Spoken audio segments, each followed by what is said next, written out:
nós e que a espiritualidade amiga possa fazer com que nós saiamos daqui melhor do que nós entramos. Abria-se a porta de um cubículo 17 da casa de detenção e saía-se daquela casa Malaquias de Assis. Tomara a pena máxima, 30 anos de reclusão. Ele saiu, os companheiros já dizendo, ele era o pupilo dos espíritas. Coitado do Malaquias, agora que ele conseguiu sair. E ele, juntamente com o diretor, o doutor Maurício, que estava ali despedindo dele, e ele chorando, limpando as lágrimas com as costas da mão, dizendo assim: doutor, deixa eu ficar, eu não tenho para onde ir, há mais de 30 anos que eu estou aqui, eu estou velho, não tem ninguém, eu não tenho para onde ir. Ao que o doutor redarquiu: não posso, Malaquias, é contra os regulamentos, e também a casa está cheia. E entregou para ele um saco de lona com os seus pertences, o pouquinho de dinheiro que ele trabalhara na oficina de encadernação, naquele presídio, e um presente. Deu ele um presente, porque você foi o melhor detento que essa instituição obteve. Nunca reclamou, nunca lamuriou, tinha uma resignação evangélica, ajudava todo mundo, mas tinha que ir embora.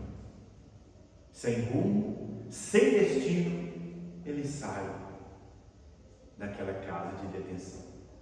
Vai andando, completamente sem rumo, sem saber onde ir, o que fazer, 100% nas mãos de Deus. Chega na hora do almoço, ele para, olha o dinheirinho, dava para ele comer alguma coisa, ele comeu e continuou caminhando. Era em Porto Alegre, muito grande, e ele caminhando. Quando chega a tardinha, já não tinha mais as pernas doendo, não tinha o hábito de andar tanto porque estava preso. E com isso, ele senta em um banco de uma praça e começa a pensar em Deus. Vocês acreditam que ele pensava assim: como Deus é bom?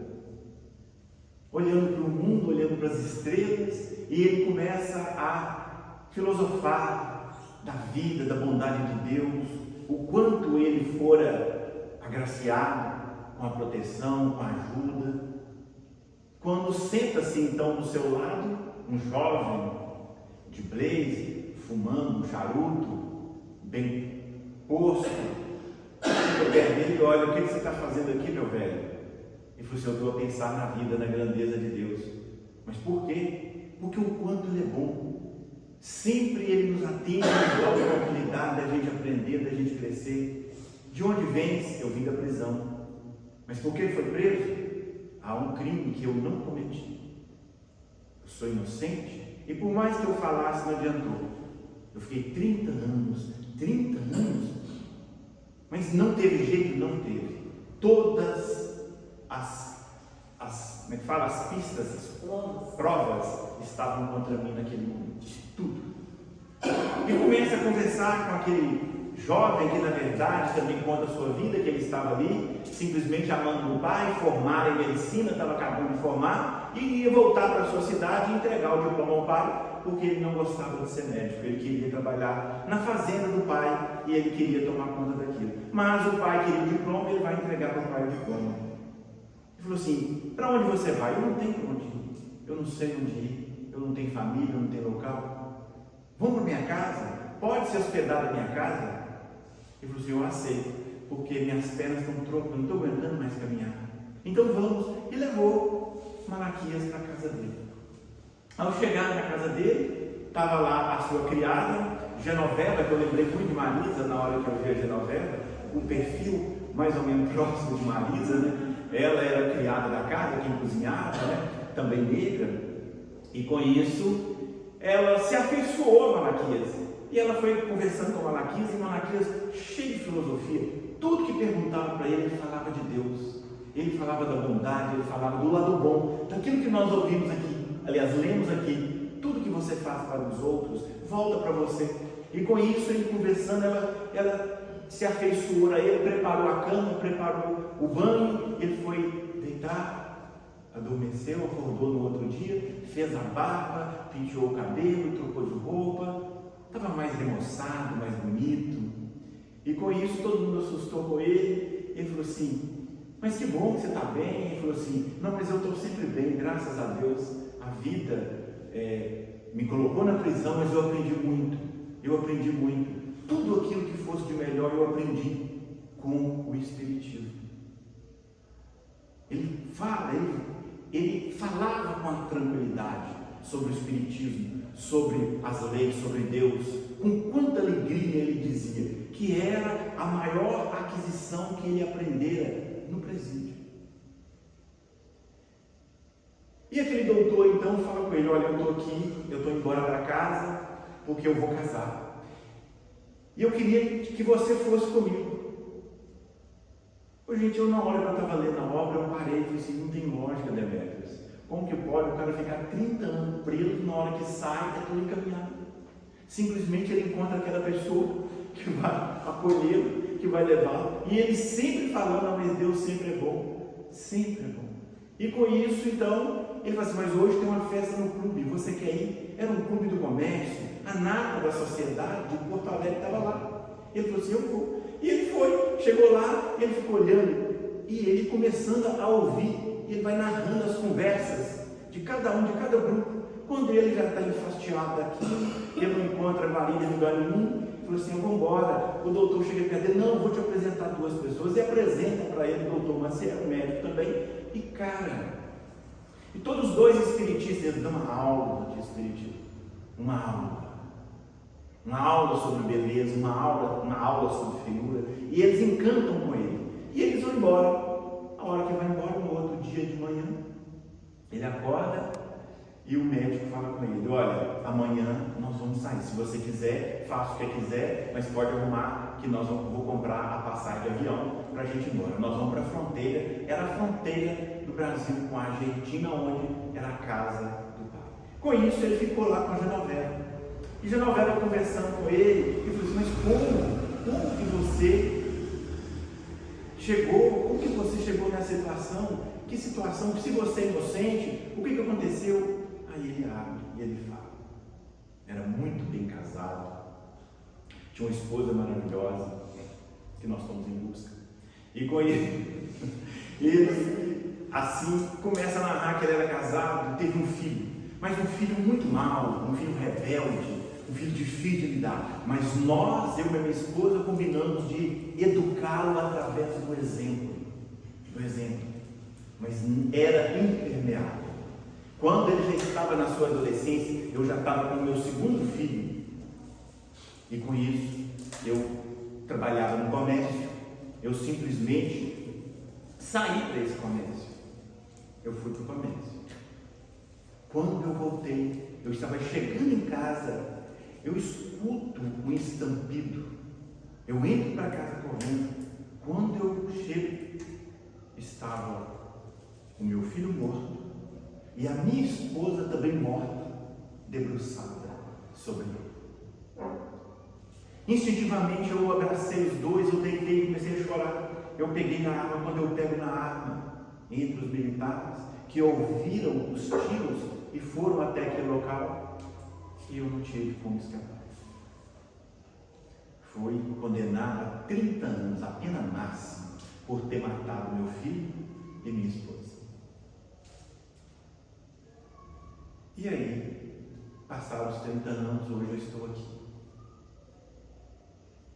Ela fala assim: nossa, a sua história, ela estava chorando, comovente. Ela falou assim: essa noite eu tive um sonho tão ruim, um sonho horrível, e minha cabeça está doendo, mas está doendo como se estivesse estalando.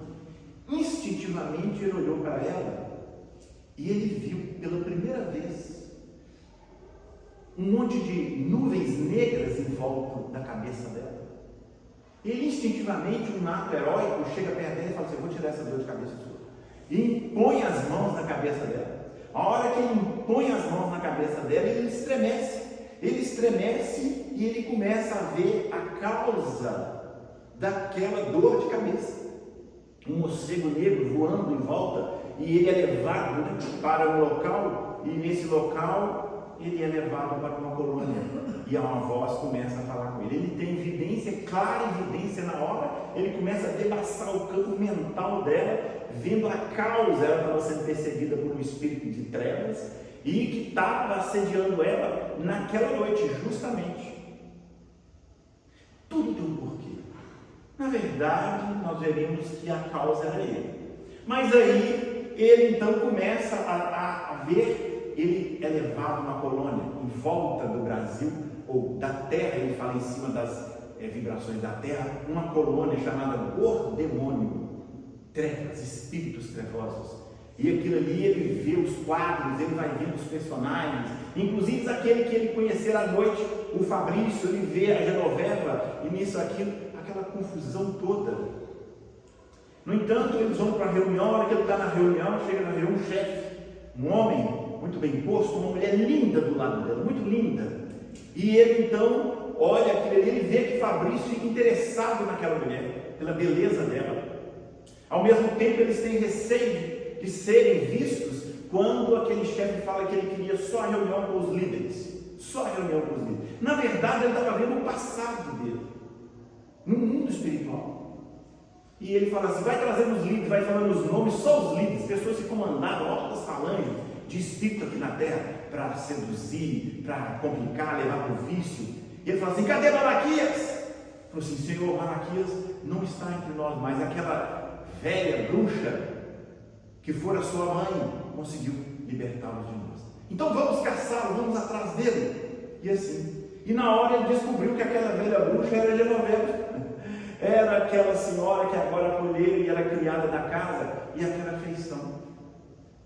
Ele acaba de tomar o passe, ele deu o passe nela, ela fala assim, acabou, eu estou me sentindo bem, e com energia, com vigor. Isso é o que os espíritas chamam de paz? Sim, Senhor, isso é o que os espíritas chamam de paz. A partir daquele dia, ele passa a ver. Ele olhar para alguém, ele devassava todo o íntimo. Ele via quadro, ele via espírito, ele passou a ouvir. Cada vez que ia passando mais o tempo, ele ia aperfeiçoando, ou aquilo ia acentuando uma mediunidade extraordinária.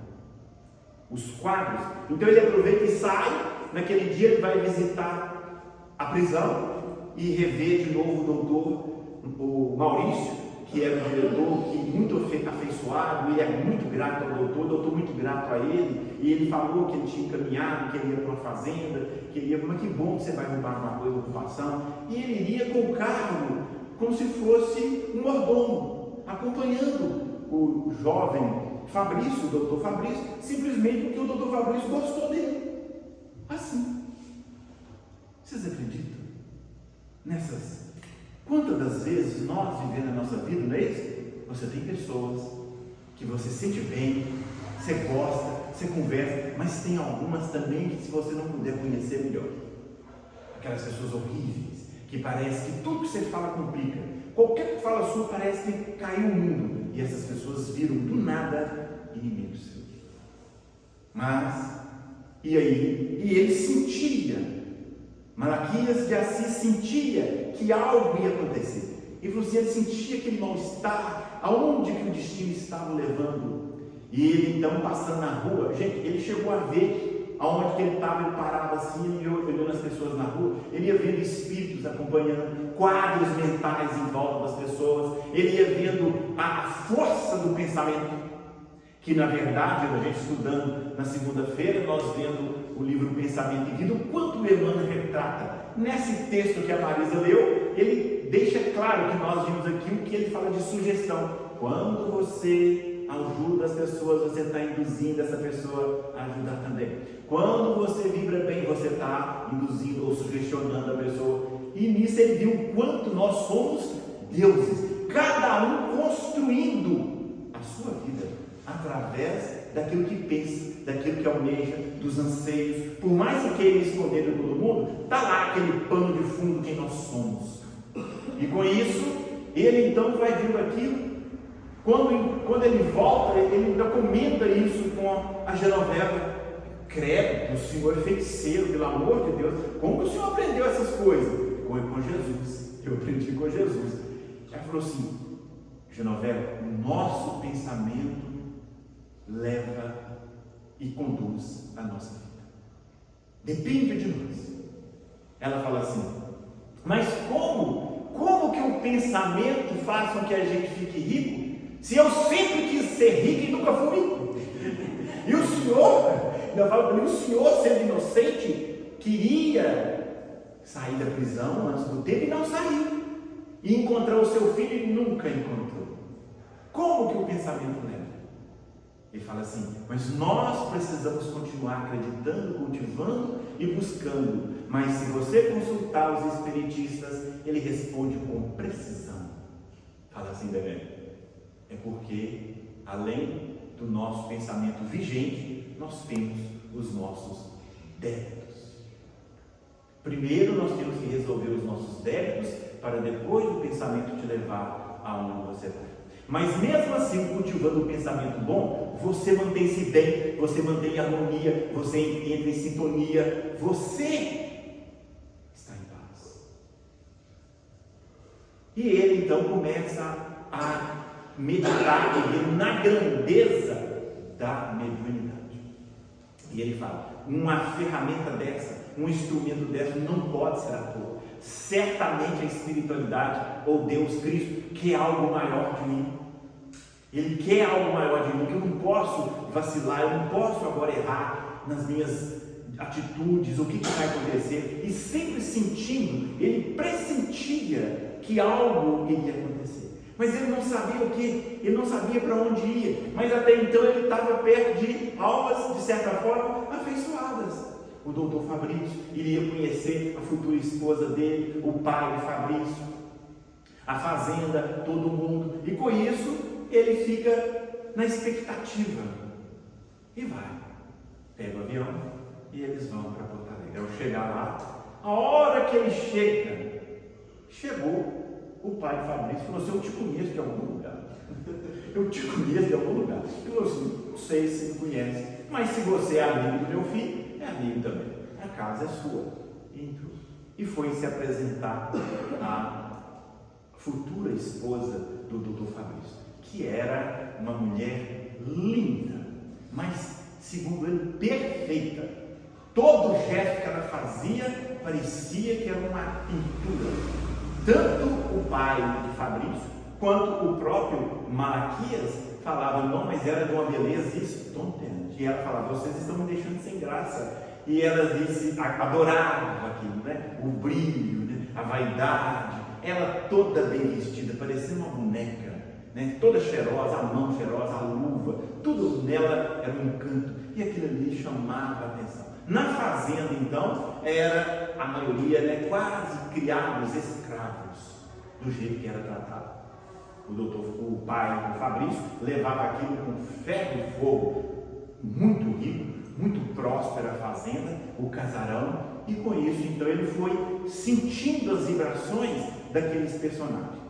A hora que ele concentrou no pai de Fabrício, o coronel da fazenda, ele só via aquelas nuvens negras, aquelas quadros horríveis. Quando ele olhou para a Belatriz, que era o nome da noiva de Fabrício, ele olhou e viu aquela confusão de energia em volta dela, aquelas energias, entidades, espíritos, e ele falou: meu Deus do céu, que quadro, que situação é essa? E com isso, mas nunca deixou de falar o que ele era. Chegava, perguntava e falava. Mas como é que é a sua concepção de vida? Eu acredito em Deus. Eu sou reencarnacionista. E conversava: mas isso é balela, nós temos que ver o mundo aqui presente, nós temos que ver a situação real. Não, mas nós somos espíritos, nós estamos aqui de passagem, nós estamos aqui e devemos fazer primeiro a vontade de Deus. E assim ele ia falando, até que uns dois dos funcionários lá ouviram ele falar sobre isso e chegou perto dele, que esse pessoal acanhar: aqui, nós temos uma reunião aqui, uma reunião de evangelho, o senhor não quer participar conosco? Não, é hoje à noite, o senhor quer ir? Eu quero sim. sim, eu vou. E foi. A hora que ele chegou, assim que ele chegou, ele já foi vendo quadros, as entidades, os espíritos. Ele falou, gente, a bondade de Deus está em todo lugar. E ele interpretou, falou, curou, deu paz às pessoas com dor de cabeça. Com isso, ele já ganhou a fama, e as pessoas que estavam doentes, outros aleijados, outros, ele ia curando, ia levando, ia beneficiando, ia amparando as pessoas ali. O fato é que ele começou a ver, e a Genoveva chamou ele e falou, você viu, você percebeu alguma coisa? Ele falou assim, o que, Genoveva? Essa moça não presta. Eu sinto que ela não presta. A gente, mulher, assim, nós não precisamos nem saber, né? Basta a gente olhar que a gente viu, e ela não presta. Ela não vai fazer o menino feliz. E eu prometi à mãe dele que eu iria tomar conta dele. E ela falou, faz isso para mim na hora da morte. E eu prometi que ia tomar conta. Me ajude a tomar conta dele. Ela falou assim, pode deixar, nós vamos então fazer esse pacto, nós vamos tomar conta. Então você fica de olho nela, que eu fico de olho no sogro. Porque eu sinto que as energias dele são quase iguais. É aquela energia densa, negra. E eles assim fizeram o trato. Dele tomar conta do Senhor e ela ficar de olho na moça.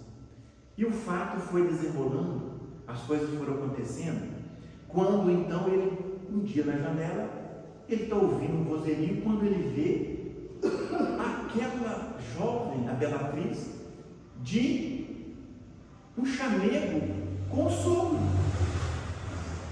E ele falou assim, não posso ouvir isso. E ele sai para não ouvir, para não ser testemunha daquilo. E com isso ele vai levando, e falou assim, mas será que eu devo falar sobre isso? Será que eu falo? Será que eu não falo? Como que eu vou proteger? Como que eu vou auxiliar? Que situação é essa? O fato é que um outro dia, ele também, quando ele chega, ele escuta uma discussão daquele coronel com um funcionário, um dos capatazes da fazenda. E aquilo, quando ele viu, quando ele chegou, ele houve a discussão, aquele homem, o capataz fala com aquele coronel, o senhor não pode fazer isso, o senhor está abusando da minha filha, e o senhor vai ter que pagar com a vida. Bastou ele falar isso, aquele coronel já puxou da faca, agora já travou na faca, na barriga dele, já puxou e já morreu, já caiu ali, já saiu. O Malaquias ficou olhando aquilo assustado, e foi nele, ele falou, larga esse homem para lá, chega para lá, e ele já morreu. Chamou o inspetor, falou, tira aquele cadáver lá que ele suicidou. Ele era ali, o coronel, mandado. Malaquias chamou a atenção dele, o senhor não foi justo, como que o senhor faz isso? Mas ele, você viu, o cara estava armado, o cara querendo me matar, fazer isso comigo, você acha que eu ia fazer o quê? Eu tinha que fazer o quê? Mas não foi justo. Como que o senhor tira a vida de alguém por causa de uma ofensa, de uma fala? E ainda mais, ele mandou aterrar fogo na casa, no casebre, com mulher e filhos, tinha 6 filhos. Mandou todo mundo para a rua sem nada. Como que o senhor faz um bem desse? Quando ele olhou para o coronel estava com aquele monte de espíritos em volta dele. E esses espíritos então já começaram a ameaçar Malaquias. Nós vamos te pegar, nós vamos te pegar. A maioria, né, das reuniões mediúnicas, quando acontece, os espíritos fazem isso mesmo. Vou te pegar, você vai ver. O fato é que aquilo estava muito acentuado. Toda hora que ele via, que ele olhava para alguém, e a ponto ele que tinha um conhecimento vasto. Na verdade, ele ficara 30 anos dentro de uma casa de detenção, lendo obras espíritas, estudando e fazendo culto. 30 anos é muito mesmo, ainda mais o dia inteiro. O fato dele ter a ocupaçãozinha dele lá, e demais, era ler livros, estudar, conversar, auxiliar, aprendeu muito. Era uma tarefa extraordinária, que ele tinha da mediunidade de ver, de dissecar a vida, a situação atual que a pessoa estava fazendo, e ele tentava de auxiliar, mas não conseguia muita coisa, as pessoas não saíam da vibração. Ele orava, ele aconselhava que eles se seguiam, e assim ele foi levando. Eu até narrei aqui na segunda, eu não esqueço disso. Gente, mediunidade ela está aí. Não esqueço da mensagem de quarta-feira retrasada que Miguel fez a palestra e Marisa fez a leitura, e hoje de novo a leitura. Ela vai ganhar o céu só fazendo leitura. O fato é que ela falou assim, no final da mensagem do Emmanuel: entre uma lâmpada apagada e a ação das trevas, não há diferença. Ou seja, se você tem dom, se você tem algo de bom, se você é instrumento, usa para o bem. Porque se não usar, é a mesma coisa de ser treva. Não vai ter valor.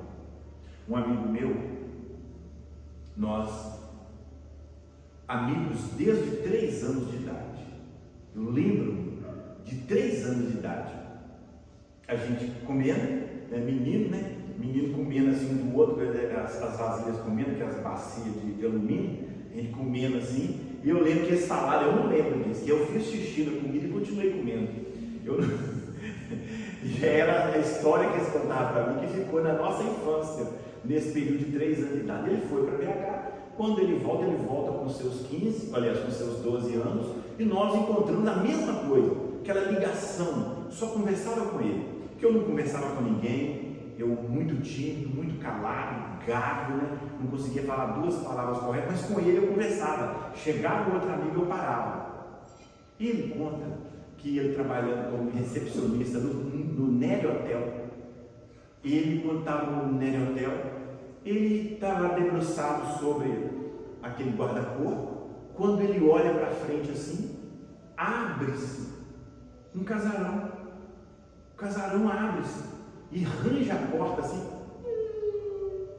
uma criança de fralda chamando, querendo que ele a pegasse no colo. Ele assusta com aquela visão. Ele assusta, ele fala assim, o que é isso? Quando ele então vai, senta na mesa lá meio atordoado, ele vê lápis e papel, ele pega o lápis e papel e começa a escrever. Vai escrevendo. Escreve 17 páginas. 17 páginas. Sobre um caso, né, de alguém que estava pedindo perdão à família, pedindo perdão aos pais, porque parece que eu havia suicidado, e pedindo perdão, mas falava como que a situação que estava. Ele pega aqui, da hora dele ir embora, ele entra na lotação da Transnet na época. Quando ele está na lotação, ele levanta. Quando ele levanta e anda, ele passa na roleta. Quando ele passa, ele olha para trás, ele estava sentado lá atrás. Ele toma aquele susto, ele volta de novo para o corpo, assim. Nos encontra depois que nós estávamos no caminho vindo da fraternidade, e com isso ele narra tudo isso para nós. Passou pouco tempo, ele morreu. Ele veio desencarnar. Não sabemos a ligação dessas. Se vocês começarem a ouvir voz, ver coisas, cuidado, porque pode ser que vocês vão morrer também. Mas o fato, né, é que a mediunidade está aí. Aquilo que o Malaquias era o tempo inteiro. E ele, sabendo que a vida ele ia lhe cobrar algo mais. Um belo dia, ele encontra a bela atriz de chamego com o seu sogro. Ele não aguenta. A hora em que ele pode, ele vai nela e começa a conversar com ela. Para que você vai fazer isso? Por quê? O doutor Fabrício é um homem tão bom, ele te ama, você não ama? Ah, mas eu quero viver a vida. Eu sempre tive pendores para homens de cabelos grisalhos, viu? De cabelos grisalhos, né? Homens mais velhos. Mas para que então que você vai casar com o Fabrício? Você vai causar infelicidade? Tenta chamar a atenção dela. Ela começa a tentar seduzir Malaquias. Ela tenta seduzir Malaquias, mas você também é bem nervoso, ainda mais nervoso assim, falando com ele. E ali ele se escuda nos seus princípios, né? Rechaça, chama a atenção dela, fala com ela de quem ela era, do papel, de quem nós somos, dá uma aula para ela de espiritualidade, das oportunidades que ela estava tendo. E veja bem que ela era uma jovem, uma rejeitada. Ela, filha adotiva de um capataz, um dos mais brutos da fazenda. Que esse capataz, um dia alguém deixou uma criança lá na porta chorando, ele pega aquela criança, ele olha para a esposa, eles resolvem então, e os dois adotam essa menina que era ela. E aí, ou seja, filha de um capataz que na verdade, né, foi crescendo muito bela, sendo muito cortejada por todos, e aí, né, ela sentiu os olhares quentes daquele coronel em cima dela, mas aí entre o doutor Fabrício, que era jovem, bonito e formado em medicina, ela escolheu o jovem, e assim, eu vou me apostar de tudo mesmo, e aí já estava cedendo às investidas do surdo. No outro dia ele estava marcado o casamento, e ele tenta, mas nada. À noite, quando parece que os médiuns têm rima mesmo, né? E aí ele resolve dar um passeio. A hora que ele sai, dar um passeio, quando ele vê duas pessoas se atracando no escuro. Duas pessoas se atracando. Ele, não sabendo o que queria acontecer, não tendo forças para lutar contra aquilo, ele simplesmente vai caminhando. Ele vai caminhando em direção àqueles dois. Quando ele está ali uns 30 metros, 20 metros, quando ele olha, era a Belatriz com o seu sogro. E ele se enroscando, ou seja, num amasso mesmo, daquele jeito, aquela coisa toda, nisso assim, e ele petrificado. Ele tem vontade de ir embora, quer ir embora, mas não consegue. Que força é essa? O que é? Nós precisamos acreditar em Deus. Não justifica alguma coisa. Por que ele foi? Por que ele não conseguia ir embora? Simplesmente, ele contava com a sua atenção aguçada. Ele escuta como se fosse um quebrar de vara. A hora que ele escuta esse quebrar de vara, a Belatriz olha para ele assim, dá 2 passos para trás, como se fosse combinado. Dá 2 passos para trás. Quando ela dá 2 passos para trás, ele só toma aquele tiro no peito, um tirão no peito que o sogro dela toma no coração e cai. Na hora que ele cai, ela sai correndo um pouquinho, vem o pai dela com a arma na mão, que era o capataz, fala, vamos embora, e joga a arma lá perto, limpa, né? Aliás, ele limpa e joga a arma lá perto do coronel, como se o coronel tivesse suicidado. Malaquias olha para aquilo, sente que ele tinha que fazer alguma coisa, corre para tentar auxiliar o coronel, coloca o coronel na cabeça, olhando aquele sangue saindo pela boca, que o tiro foi certeiro no coração, certeiro. Ele olha aquele olho esbugalhado, quando ele pensa assim, ele pega a mão na arma, a hora que ele põe a mão na arma, ele só ouve as vozes das trevas.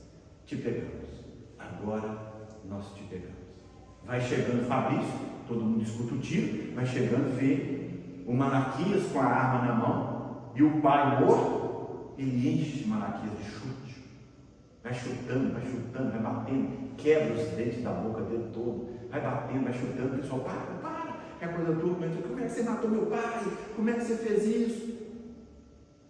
Malaquias é preso, toma mais 30 anos de cadeia, de prisão. Vai de lá, ele é transportado de novo para a mesma detenção que ele saíra do cubículo 17. Volta para lá de novo. A hora que ele volta para lá, ele encontra o doutor Maurício de novo. Ele estava lá, ele fala. Dessa vez foi interessante que ele não falou que ele era inocente. Ele não falou. Da primeira vez, vocês vão ficar curiosos, né? Como que ele foi preso? Aquele dia que ele foi para trabalhar, ele falou com a sua esposa: olha, proteja a nossa casa, como se ele tivesse sentido que algo havia acontecido.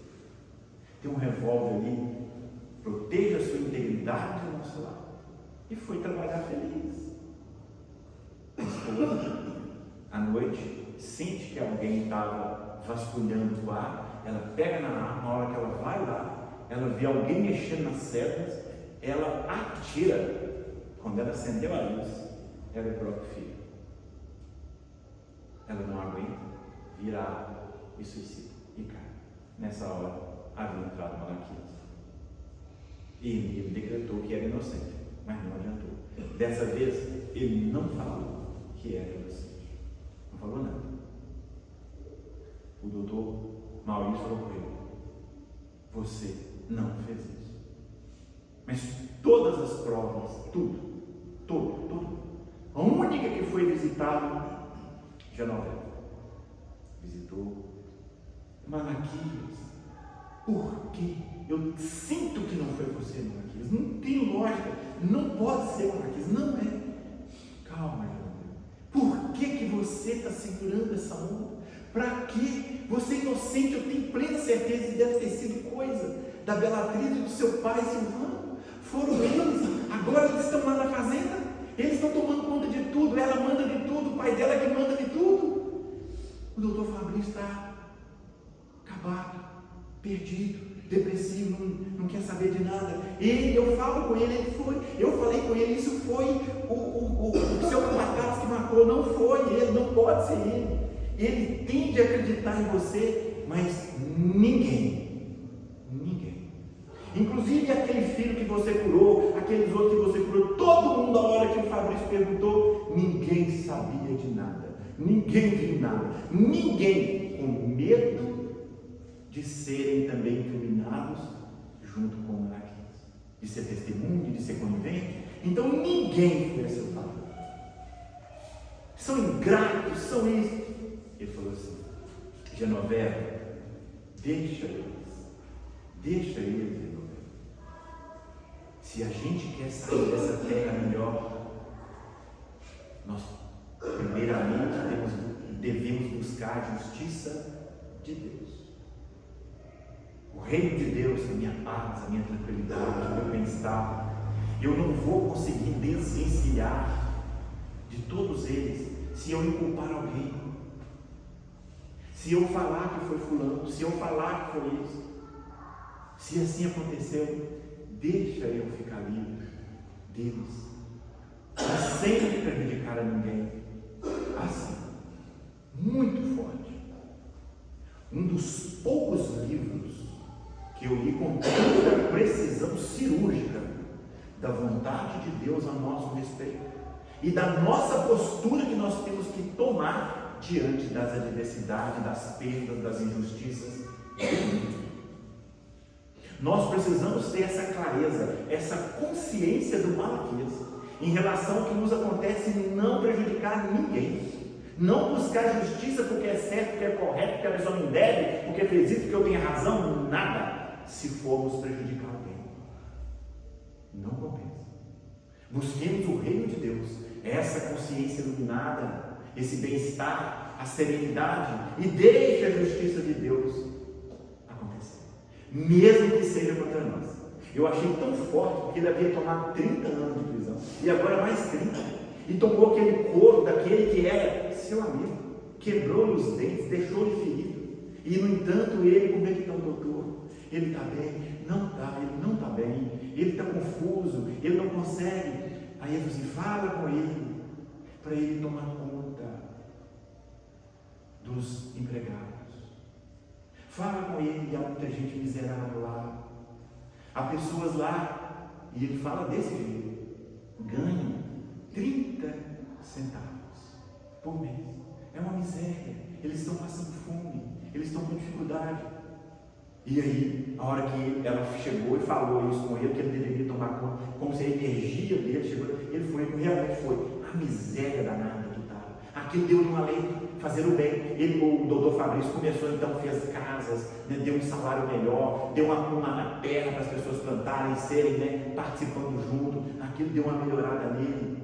Com isso, com a ação do bem, o capataz achou mal, bravo com ele, e achou que estava tomando postura, que ele era do senhor, era dono da fazenda, mas o outro achou ruim, que ele estava prejudicando, não sei em que, eu estou beneficiando as pessoas, quando aquele homem arranca da faca para tentar matar o doutor Fabrício.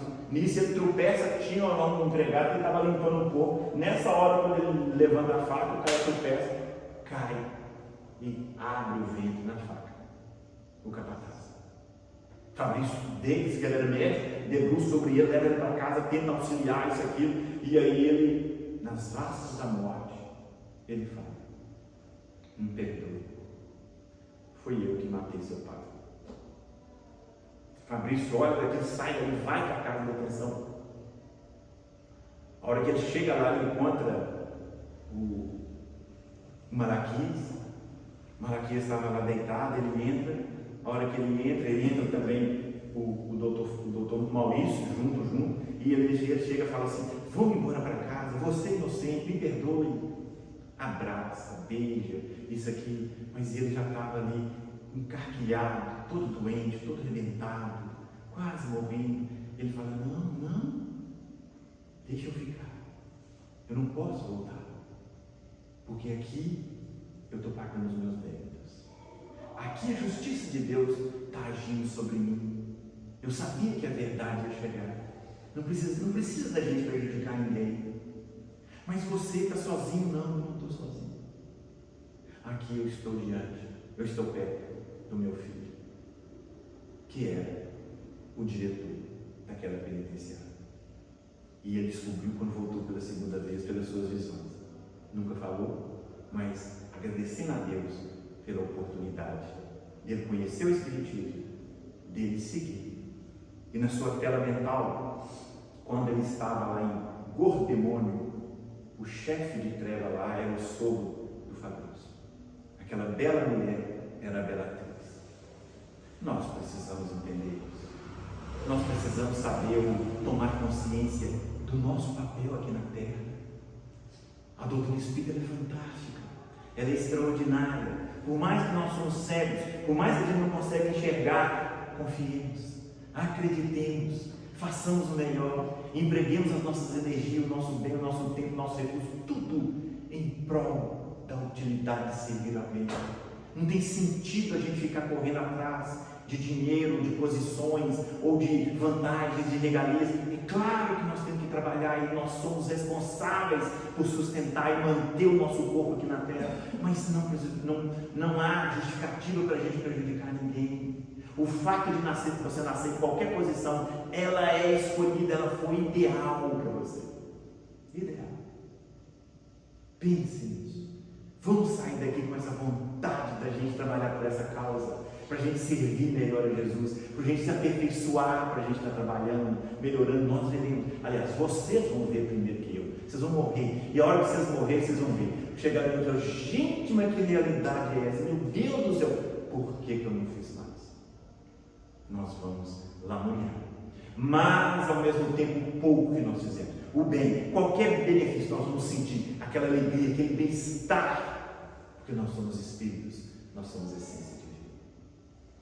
Por isso que Cassimiro Cunha fala assim: o Espiritismo é uma luz gloriosa, divina e forte, que clareia toda a vida e ilumina a verdade. É fonte generosa de compreensão compassiva, derramando em toda parte o conforto da água viva. É templo de caridade, aonde a virtude oficia, em que a bênção da bondade é flor de eterna alegria. É a árvore verde e farta nos caminhos da esperança, toda aberta em flor e fruto de bondade e de bonança. É caridade bendita, do bem que aniquila o mal. É o chamamento sublime da vida espiritual. Se buscas o Espiritismo, norteia-te em tua luz. O Espiritismo é uma escola, e o Mestre amado